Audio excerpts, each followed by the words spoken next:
원내대표의 발언이 있겠습니다.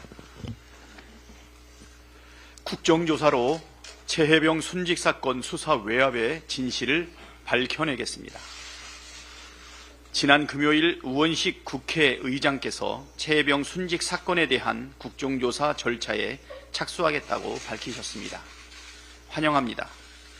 민주당은 27일까지 국정조사특위 위원 명단을 제출할 것입니다. 최혜병이 순직한 지 14개월이 지났습니다. 국방의 의무를 다하던 한 청년이 이해할 수 없는 상관의 명령으로 숨졌는데 철저한 수사로 책임을 가려야 할 정부와 군은 오히려 수사를 방해하며 가해자를 보호하고 진실을 은폐하기에 급급했습니다. 윤석열 대통령을 비롯한 모든 관계자들이 여전히 진실을 감추고 있습니다. 아직도 02-700-8080으로 전화를 건 자가 누구인지 밝혀지지 않았습니다. 분명한 것은 대통령의 경로로부터 모든 것이 시작되었다는 것입니다. 민주당은 국정조사로 최혜병 순직 사건의 진상을 반드시 밝혀내겠습니다. 수사 외압의 실체를 투명하게 밝혀내고 죄를 지은 자는 합당한 처벌을 받게 하겠습니다.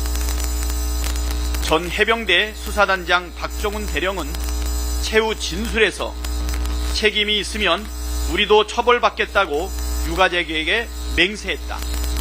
한 병사의 죽음에 책임 있는 자를 처벌하려 하는 것이 왜 잘못된 것이냐고 말했습니다.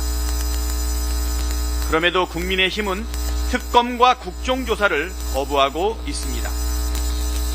정치 이전에 인간으로서 최소한의 양심이 있는지 묻지 않을 수 없습니다. 대표에 당선되면 최혜병 특검을 발의하겠다고 호언장담했던 한동훈 대표는 도대체 어디에서 무엇을 하고 있습니까? 대통령부터 여당 대표까지 걸핏하면 거짓말로 국민을 속이는 것이 국민의힘의 DNA입니까?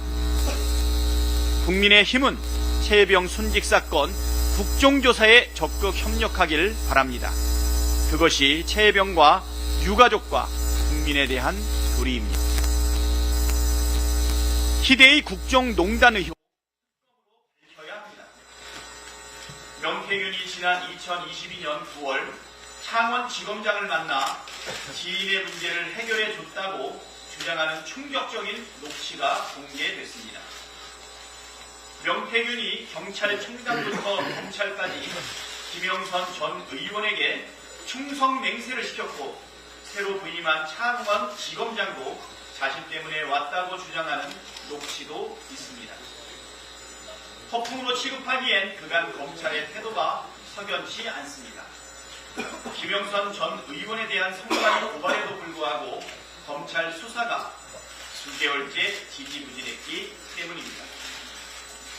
공천에 개입한 대통령의 육성이 공개되면서 명태균의 뒷배가 김건희 윤석열 대통령 부부라는 사실이 드러났습니다. 박근혜 국정농단을 뛰어넘는 희대의 국정농단임에도 불구하고 검찰이 윗선까지 수사를 확대할 수 있을지, 제대로 투명하게 진실을 밝혀낼 수 있을지 국민적 의구심이 커지고 있습니다. 결국 특검을 통해 진실을 밝히는 것이 유일한 대법입니다. 지난 주말에도 수십만 명의 시민들이 서울과 부산, 광주 등 전국 각지에서 김건희 특검을 촉구했습니다. 윤석열 대통령이 자신과 김건희 국정농단 의혹을 감추기 위해 김건희 특검을 거부한다면 국민의 분노는 걷잡을 수 없이 커질 것입니다. 국민의힘도 민심을 외면하면 정권과 함께 몰락하는 게 필연입니다.